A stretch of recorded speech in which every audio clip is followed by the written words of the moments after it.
नमस्कार दोस्तों, आज मेरे पास आपके साथ साझा करने के लिए एक मनोरंजक कहानी है। यह एक ऐसी कहानी है जो एक युवा महिला कृति के रहस्यमय ढंग से गायब होने की गुत्थी सुलझाती है और हमें विश्वासघात और धोखे के अंधेरे कोनों में ले जाती है। एक सामान्य कार्य दिवस की सुबह कृति अपने दो दोस्तों के साथ काम के लिए निकलती है, लेकिन उसे क्या पता था कि वह कभी घर नहीं लौटेगी। कृति को क्या हुआ, वह बिना किसी निशान के गायब क्यों हो गई, और खून की एक बूंद ने उसके लापता होने के पीछे की चौंकाने वाली सच्चाई को कैसे उजागर कर दिया। इस दिल दहला देने वाले अपराध के पीछे के पूरे रहस्य को उजागर करने के लिए अंत तक बने रहें। आगे बढ़ने से पहले हमारे चैनल को सब्सक्राइब करना और नोटिफिकेशन घंटी दबाना न भूलें ताकि आप कोई और रोमांचक कहानी न चूकें। कृति 28 वर्षीय युवा पेशेवर थी जो अपने परिवार के साथ मुंबई के व्यस्त शहर में रहती थी। वह एक जिम्मेदार, मेहनती महिला थी जो अंधेरी पश्चिम में प्रसिद्ध ब्यूटी ब्लेंड सैलून में वित्त प्रबंधक के रूप में कार्यरत थी। हर दिन की तरह 16 मार्च 2018 की सुबह कृति अपने कार्यालय जाने के लिए लगभग 9 बजे अपने घर से निकली।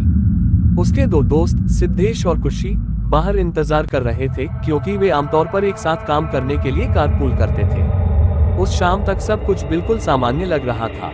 सुबह करीब 11:30 बजे कृति की मां ने वाईफाई पासवर्ड पूछने के लिए उसे फोन करने की कोशिश की, लेकिन उसकी कॉल का जवाब नहीं मिला।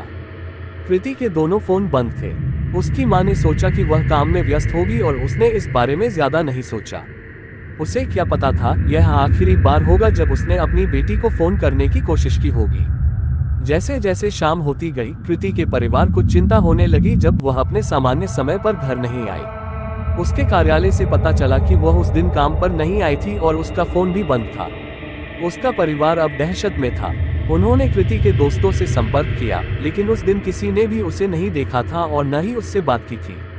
ये घंटे एक बेचैन रात में बदल गए क्योंकि कृति के परिवार ने उसे ढूंढने की उम्मीद में आस पड़ोस और आसपास के इलाकों में खोजबीन की, लेकिन उसका कहीं कोई पता नहीं चला।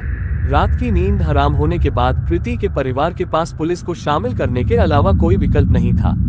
पुलिस ने तुरंत जांच शुरू की और कृति के दोस्तों और सहकर्मियों से पूछताछ शुरू की। जब सिद्धेश और खुशी से उस दिन की घटनाओं के बारे में पूछा गया तो उन्होंने दावा किया कि कृति ने उन्हें किसी से मिलने के लिए ग्रैंड रोड स्टेशन पर छोड़ने के लिए कहा था। उन्होंने अपनी कार यात्रा का विवरण भी प्रदान किया। पुलिस ने कृति के घर के बाहर के सीसीटीवी फुटेज की जांच करके अपनी कहानी की पुष्टि की, जिससे पुष्टि हुई कि कृति वास्तव में अपने दो दोस्तों के साथ गई थी। हालांकि वह आखिरी बार था जब किसी ने उसे देखा था।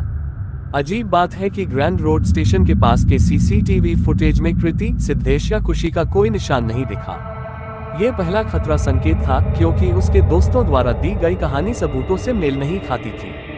पुलिस को शक हुआ और उसने सिद्धेश और खुशी पर ध्यान केंद्रित करना शुरू कर दिया। जैसे जैसे जांच आगे बढ़ी, सिद्धेश और खुशी के बयान बदलने लगे। पहले तो उन्होंने कृति को स्टेशन पर छोड़ने का दावा किया। बाद में उन्होंने कहा कि उन्होंने उसे नवजीवन सोसाइटी के पास छोड़ दिया है।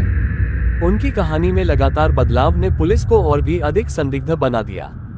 उनके बदलते बयानों के बावजूद उन्हें दोषी ठहराने के लिए कोई ठोस सबूत नहीं था।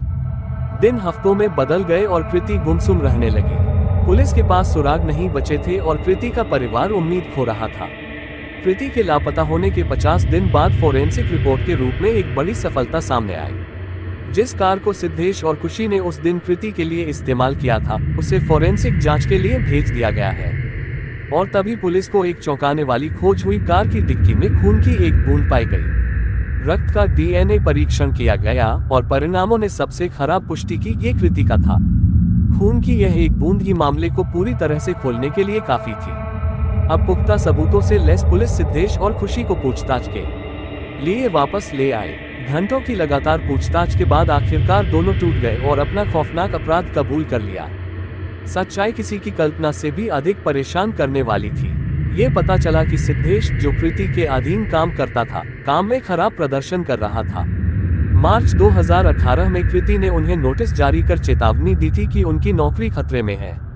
सिद्धेश अपनी स्थिति बनाए रखने के लिए बेताब और खुशी, जो उसकी सहकर्मी और प्रेमी दोनों थी, ने कृति को उसे नौकरी से निकालने से रोकने के लिए एक भयावह योजना तैयार की। 16 मार्च की सुबह उन्होंने कृति को अपनी कार में फुसलाया, एक सुदूर इलाके में ले गए और उससे भिड़ गए। जब कृति ने अपना फैसला वापस लेने से इनकार कर दिया तो हिंसक बहस शुरू हो गई। गुस्से में आकर सिद्धेश और खुशी ने कार के अंदर कृति की गला दबाकर हत्या कर दी। कृति की हत्या करने के बाद सिद्धेश और खुशी ने उसके शव को ठिकाने लगाने की योजना बनाई। उन्होंने उसके शरीर को 3 टुकड़ों में काट दिया और उन्हें अलग अलग स्थानों पर बिखेर दिया। फिर वे किसी भी सबूत को मिटाने की उम्मीद में कार को एक स्थानीय कार वॉश में ले गए। लेकिन उनकी सावधानीपूर्वक योजना एक छोटी सी गलती के कारण विफल हो गई। कार की डिक्की को अच्छी तरह से साफ नहीं किया गया था, जिससे खून की वह एकमात्र बूंद पीछे रह गई। उनके कबूलनामे के साथ सिद्धेश और खुशी को गिरफ्तार कर लिया गया और उन पर हत्या, सबूत नष्ट करने और पुलिस को गुमराह करने का आरोप लगाया गया। जबकि खुशी को जमानत दे दी गई, सिद्धेश मुकदमे की प्रतीक्षा में सलाखों के पीछे है। पुलिस ने कृति के अवशेषों की तलाश जारी रखी है, इस उम्मीद में कि उसके परिवार को कुछ सुराग मिल सके। जब हम इस दुखद कहानी पर विचार करते हैं तो ये याद दिलाती है कि कैसे हमारे सबसे करीबी लोग भी गहरे रहस्य छुपा सकते हैं। पुलिस जांच से कृति को न्याय मिला, लेकिन उनका परिवार अभी भी अंतिम फैसले का इंतजार कर रहा है। आपके अनुसार सिद्धेश और खुशी के लिए क्या सजा होनी चाहिए? क्या उन्हें उनके जघन्य अपराध के लिए यथासंभव कठोरतम दंड दिया जाना चाहिए? नीचे टिप्पणी करके हमें बताएं। यदि आपको ये कहानी प्रभावशाली लगी हो तो कृपया लाइक, शेयर और हमारे चैनल को सब्सक्राइब करें। हम आपको मानव स्वभाव की जटिलताओं और न्याय की खोज की याद दिलाने के लिए ऐसी कहानियां लाते हैं। अधिक सच्ची अपराध कहानियों के लिए जुड़े रहें।